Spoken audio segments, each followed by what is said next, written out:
Bismillahirrahmanirrahim. Assalamualaikum warahmatullahi wabarakatuh. Alhamdulillah. Alhamdulillahirabbil alamin allazi khalaqas samawati wal arda wa ma bainahuma. Asyhadu an la ilaha illallah wahdahu la syarikalah wa asyhadu anna sayyidana Muhammadan abduhu wa rasuluhu la nabiyya wa la rasula ba'dah. Qala Allah ta'ala fil kitabil karim. A'udzubillahi minasyaitonir rajim. Bismillahirrahmanirrahim. Ya ayyuhalladzina amanu ittaqullaha haqqa tuqatih wa la tamutunna illa wa antum muslimun. Shadaqallahul azim. Para pemirsa Mutiara Iman Kompas TV yang insya Allah dimuliakan Allah. Puji dan syukur senantiasa kita panjatkan kehadirat Allah Subhanahu wa taala. Tuhan yang menciptakan langit dan bumi serta seluruh yang ada di dalamnya. Tuhan yang menjadikan matahari dan bulan sebagai alat perhitungan waktu. Selawat dan taslim kita haturkan kepada Nabiullah Muhammad sallallahu alaihi wasallam.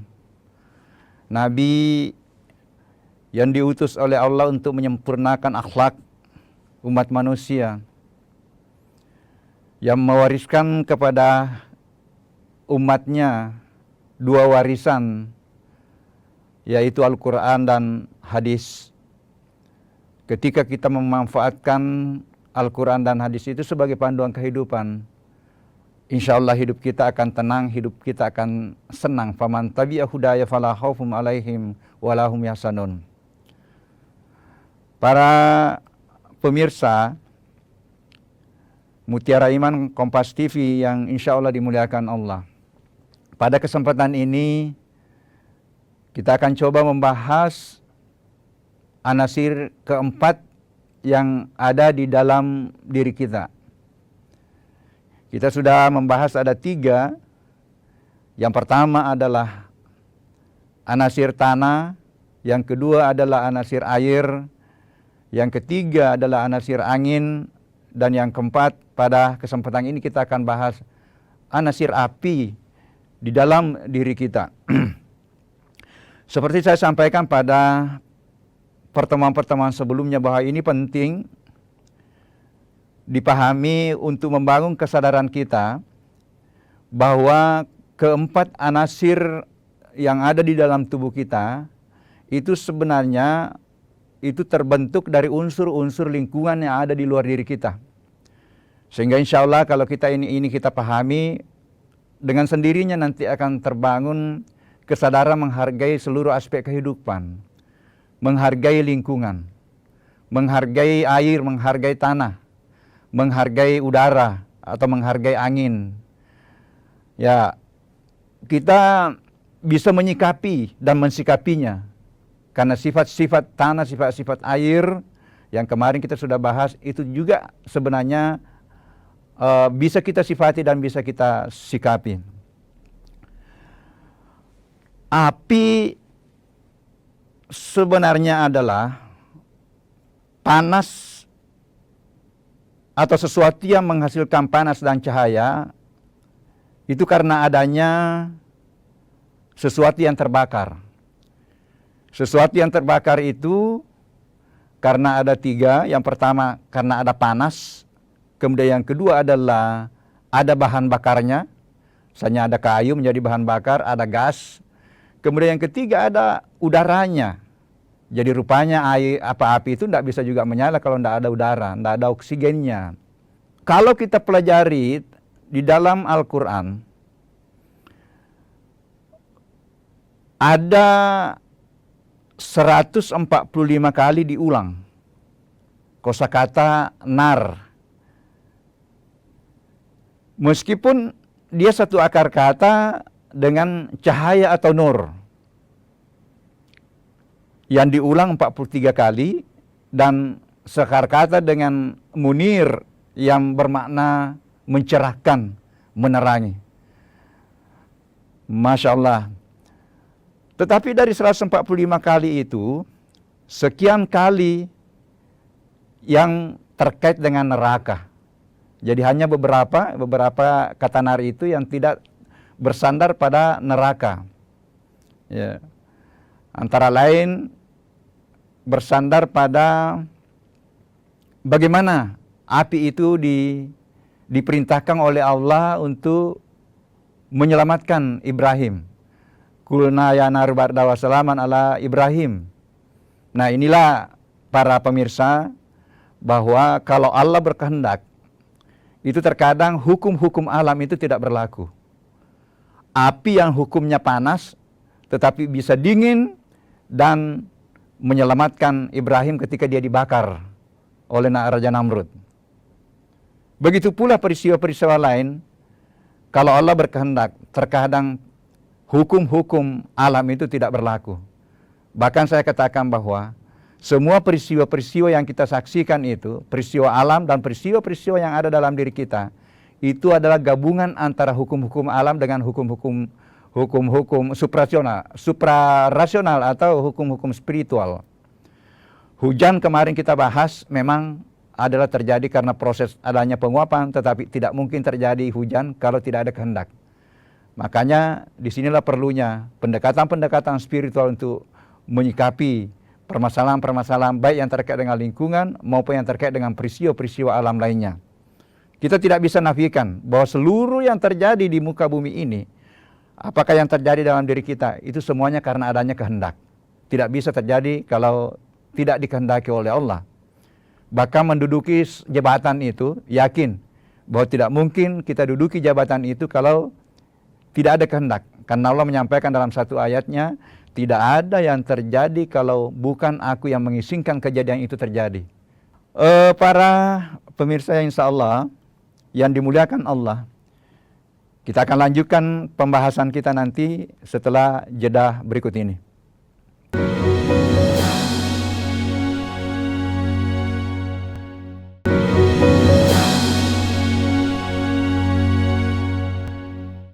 Para pemirsa Mutiara Iman Kompas TV yang insya Allah dimuliakan Allah.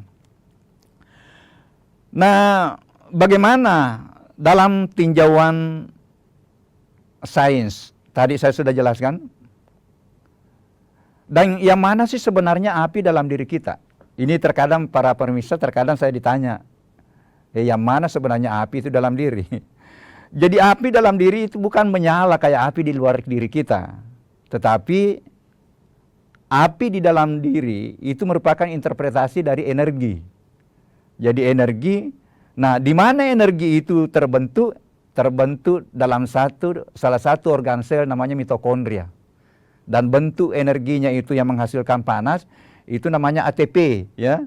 ATP. Nah, berasal dari manakah itu? Berasal dari tanaman yang kita makan. Kemudian juga memang ada dalam diri kita yang bisa memproses, misalnya memproses adanya kebutuhan-kebutuhan tubuh, dan tidak bisa berlangsung proses kehidupan di dalam tubuh kita kalau tidak ada ATP, kalau tidak ada energi. Nah, energi dalam bentuk ATP ini terkadang saya analogkan bahwa jangan-jangan inilah yang disebut nyawa dalam bahasa agama. Kenapa? Karena dalam ATP itu dalam sel-sel tubuh kita menghasilkan 38 ATP namanya, ya, ATP setiap satu molekul karbohidrat yang kita makan. Nah di dalam sel kita, di dalam diri kita triliunan sel. Nah di dalam sel itu, biasa dalam satu sel itu lebih dari satu mitokondria kan? Nah itulah yang menghasilkan ATP. Jadi saya katakan para pemirsa, jangan-jangan inilah disebut sebenarnya nyawa yang memberikan kekuatan, kita bisa bicara, kita bisa bergerak, kemudian kita bisa melakoni kehidupan ini di permukaan bumi ini. Jadi sekali lagi bahwa dia tidak dalam bentuk api yang menyala, tetapi dia diinterpretasikan dalam bentuk energi, dan satuannya itu adalah ATP, dan dia dibentuk di dalam salah satu organel sel kita namanya mitokondria. Karena bagian tubuh kita yang paling kecil ini, yang disebut sudah hidup, itu namanya sel. Tetapi di dalam sel itu masih ada 7 rahasia. Ya, rahasianya bagi orang awam itu masih rahasia itu 7, tetapi bagi kami yang sudah mempelajari, ya saya sudah pelajari namanya organel sel. Nah disitulah mitokondria yang bisa menghasilkan api, menghasilkan energi. Nah kalau kita tinjau dari sisi filosofi, karena ini tadi api yang diinterpretasikan menjadi energi dalam diri kita, ada beberapa hal atau yang terkait dengan filosofi kehidupan. Yang pertama adalah filosofi api di dalam diri kita itu dia salah satunya bermakna kekuatan, bisa bermakna motivasi, ya. Kita memiliki kekuatan, kita memiliki motivasi diri, yang kemarin sumber motivasi dirinya itu yang paling utama sebenarnya berasal dari ruh. Waktu kita bahas kemarin angin, summa sawwahu wa nafakha fihi min ruh wa ja'ala lakumus sam'a wal absara wa af'idatan qalilan ma tashkurun. Jadi kita memiliki kekuatan dahsyat, ya, kekuatan dahsyat yang berasal dari Tuhan.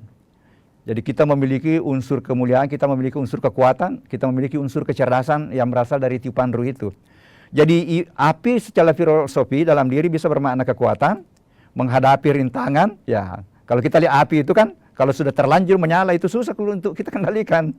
Nah, itu menggambarkan, kalau kita gambarkan dalam diri kita itu adalah kekuatan, ada motivasi diri. Yang kedua, memiliki filosofi kehangatan, ramah dan hangat dalam bergaul. Ya, bisa menghangatkan suasana di dalam pergaulan. Nah, itu adalah filosofi dari api yang ada dalam diri kita. Kemudian ketiga, cepat dan efektif untuk menyelesaikan masalah. Ya, meskipun kalau tidak terkendali, kalau api di dalam diri itu bahaya kan? Ya. Cepat dan efektif dan cerdas dalam bagaimana dia melakukan mengambil suatu keputusan. Itulah gambaran filosofi api di dalam diri kita. Yang keempat, dia transformatif. Kenapa transformatif? Api di luar diri kita itu bisa mengolah sesuatu besi menjadi bentuk lain. Bahkan dia bisa mencairkan besi. Dia bisa bagaimana merubah emas menjadi cincin. Itu karena api. Karena panas menjadi cincin, menjadi perhiasan. Ya. Jadi besi yang berkarat dia bisa hilangkan karatnya karena dia bisa dileburkan dulu, kemudian membentuklah bentuk besi yang hilang karatnya, jadi membersihkan karat. Nah, kalau dibawa dalam diri kita berarti kita harus memiliki motivasi untuk bertransformasi, untuk melakukan perubahan. Kalau di dalam bahasa agama, setiap diri itu harus memiliki jiwa jihad untuk bagaimana berubah. Karena ketika kita tidak berusaha untuk mengikuti perubahan, itu kita akan tergilas dengan perubahan. Nah, dengan filosofi api itu, ya kita bisa bagaimana cepat untuk melakukan transformasi, mengikuti pergerakan-pergerakan perubahan yang selalu berubah. Ya, selalu berubah, ini teknologi berubah, kemudian kehidupan masyarakat berubah. Kalau kita tidak transformatif, kita akan ketinggalan dengan perubahan zaman. Yang kelima, ya jelas ini banyak dipahami oleh orang Bugis, ini bermakna keberanian. Ya. Di falsafah Bugis itu, ya, untuk menjadi hebat itu minimal ada 4. Yang pertama berani, waraniwi, kemudian yang kedua adalah mace, kemudian yang ketiga adalah vandritai, kemudian 4, vandrita artinya ulama, kemudian yang keempat adalah sogi'i. Nah, ini makna salah satu pasulava. Kalau ini dimiliki, itulah manusia sebenarnya yang sempurna. Jadi mace, kemudian waraniwi, kemudian dermawan, memiliki kekayaan, kemudian pandritai ya, jadi memiliki pengetahuan agama, minimal pengetahuan agama untuk dirinya. Karena ini pengetahuan agama itu adalah sebenarnya itu adalah fardu ain.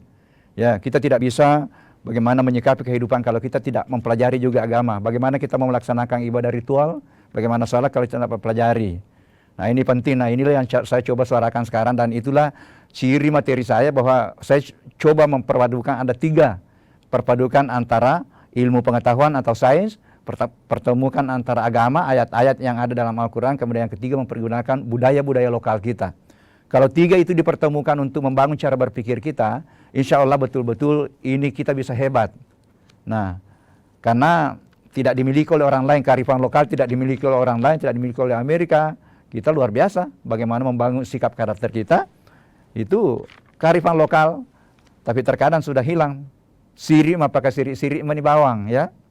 Nah, kemudian bagaimana mali si parape, tolong menolong. Nah, tapi terkadang karena terbentuk dengan budaya-budaya barat, terkadang sudah tidak ada kepedulian. Apalagi sekarang dengan adanya teknologi informasi, terkadang orang duduk bersama hanya sibuk semua dengan HP-nya. Jarang lagi baku sapa. Kemudian dengan tuntutan ekonomi, saya di Sopeng itu, di kampung saya, itu tolong-menolong antara anak dengan orang tua itu sudah hilang itu. Karena dibayar orang kalau menanam padi, anak-anak pun dibayar oleh bapaknya, sudah mulai hilang. Nah inilah semua yang harus dikembalikan, bagaimana kearifan lokal kita yang membentuk sikap dan karakter, ya, dengan bagaimana menghadirkan sifat dari 4 anasir tubuh yang kita miliki, dan minimal nanti dengan memahami itu kita bisa menghargai lingkungan. Nah, kita akan nanti bagaimana menghimpun 4 karakter ini untuk bagaimana membangun sikap kita. Dan kita akan lanjutkan setelah jeda berikut ini.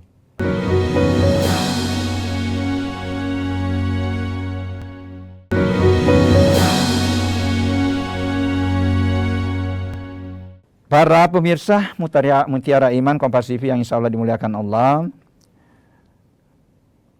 kalau kita himpun dari 4 anasir yang kita sudah bahas dengan berbagai sifat dan karakternya, nah kita bisa lihat bahwa insya Allah kalau kita menyikapi sifat-sifatnya tanah dalam diri kita, kita akan tawaduh. Ya, tawadu bukan rendah diri. Tawadu itu bagaimana menempatkan diri kalau ketemu dengan orang tua, bersama dengan orang tua kita akan tempatkan diri sebagai orang yang lebih muda. Nah, itulah tawadu. Tidak sombong, tidak menyombongkan diri, itulah gambaran tanah sebenarnya. Tanah tidak pernah protes. Kita injak, kemudian kita buang apa saja yang kita buang tidak pernah protes. Tetapi akibat dari perbuatan kita buang sampah sebenarnya sembarangan, itu akan kembali. Ya, yang saya katakan bahwa alam itu akan bereaksi dengan aksi kita. Kalau sembarang sampah dibuangnya akan bereaksi, nanti kalau tiba hujan itu akan banjir. Ya. Kemudian air, ya, salah satu maknanya air itu di situ bermakna kejujuran. Kemudian dia konsisten, ya, dia bisa melubangi batu, ya, dengan konsisten sabar untuk menetesi batu, karena sunnahnya mencari tempat yang rendah, ya. Kemudian angin itu bisa bermakna kesabaran, tetapi dalam budaya Bugis angin itu bermakna kemuliaan sebenarnya, bermakna kemuliaan. Makanya di dalam di Bugis itu termasuk di Tator, angin itu dianalogkan dengan warna kuning, ya. Tanah itu dianalogkan dengan warna hitam, ya. Kemarin kita bahas warna hitam bermakna spiritual. Kemudian air bermakna berwarna putih, ya. Kemudian api itu berwarna merah yang bermakna ketegasan dan keberanian di dalam menghadapi berbagai tantangan, berani karena benar, takut karena salah. Nah, itulah yang mestinya masuk di dalam diri kita, di dalam memaknai dan menyikapi air. Nah, kemudian dari mempelajari keempat ini, yang sangat penting bagaimana membangun kesadaran lingkungan kita. Bahwa apa yang ada di luar diri kita yang 4 anasir tadi, itu sebenarnya itu adalah pembentuk diri. Dan itu Al-Quran sudah menyampaikan bahwa kita ini terbentuk dari unsur air, wa ja'alna minal ma'i kulli syai'in hayy, bahwa seluruh makhluk hidup itu aku ciptakan dari air, kemudian aku ciptakan dari unsur-unsur tanah, khalikum basyarum mintin. Kemudian yang penting juga harus dibangun suatu kesadaran baru. Apa itu kesadaran baru yang saya suarakan kemarin atau suarakan selama ini adalah kesadaran bahwa kita ini adalah makhluk lingkungan. Makhluk ekosentris namanya. Jadi kalau di dalam antropologi itu hanya dibahas ada 3. Spiritual, egosentris, kemudian sosiosentris. Saya tambah 1 sekarang, ekosentris, bahwa manusia ini adalah makhluk lingkungan. Karena tercipta dari unsur lingkungan dan tidak bisa hidup kalau tidak ada lingkungan. Nah, kemudian falsafah kehidupan baru yang saya tawarkan sekarang ada namanya falsafah kehidupan spiritual sentrisme. Ya, bagi kajian-kajian sosial itu baru 3 juga dibahas. Yang pertama yang terkait dengan lingkungan adalah antroposentrisme namanya. Itulah yang merusak lingkungan. Karena pandangannya mengatakan bahwa memang alam diciptakan untuk dieksploitasi. Karena tidak didasari bahwa kita ini satu kesatuan dengan lingkungan. Nah, pandangan inilah yang merusak lingkungan. Setelah itu lahir namanya biosentrisme, bahwa seluruh makhluk hidup harus dihargai. Lahirlah waktu itu ada namanya pecinta-pecinta tanaman, pecinta hewan.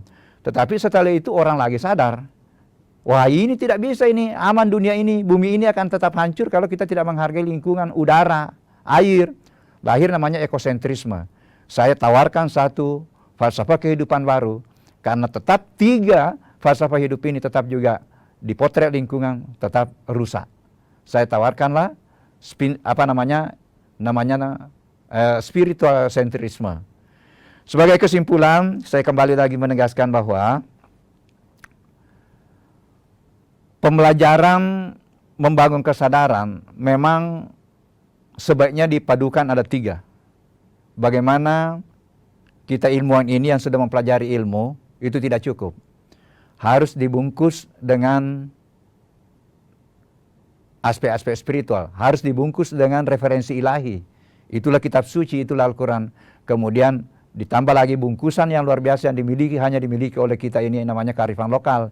Ketiga itu dijadikan bungkusan dari ilmu yang membangun kesadaran masyarakat.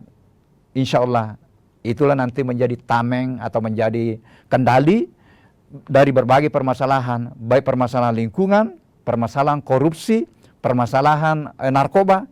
Saya selalu mengatakan hanya aspek-aspek spiritual lah yang harus mengendalikan. Karena sekarang undang-undang korupsi sekarang kan tidak ini lagi, undang-undang lingkungan banyak sekali, ada berapa banyak sudah dibuat itu, tetapi tidak berhasil. Makanya pendekatan spiritual yang dilakukan melalui kajian-kajian Al-Quran dipadukan dengan kajian sains, kemudian ditambah dengan kajian budaya, itulah nanti yang mengantar. Ya, khususnya yang terkait dengan lingkungan, karena kita bahas 4 anasir ini sangat terkait dengan kemarin tema utama kita bagaimana menyikapi dan mensikapi lingkungan. Kemudian mungkin ada juga yang sangat penting, saya lupa tadi sampaikan mengenai bahwa di lingkungan dalam kajian tasawuf itu, bahwa disitulah sebenarnya Allah bertajalli pada seluruh ciptaannya. Jadi kalau sadar dengan itu, bahwa apa yang kita lihat itu sebenarnya adalah tajallinya Tuhan, ya. Bahkan dicontohkan di Nabi Musa kemarin itu, Allah berkomunikasi dengan bersama Nabi Musa itu melalui api, ya. Jadi itulah mendasari bahwa memang Allah sebenarnya itu bertajalli, meliputi seluruh ciptaannya. Dalam bahasa Al-Quran meliputi berarti dia betul bertajalli. Saya kira itu, mudah-mudahan nanti kita akan lanjutkan lagi. Mungkin pertemuan berikutnya nanti kita akan bahas sedikit mengenai rahasia atau memahami tanaman sebagai penentu kehidupan, atau penentu kehidupan yang diatur langsung juga oleh Allah, karena tanpa adanya tanaman kita tidak bisa hidup.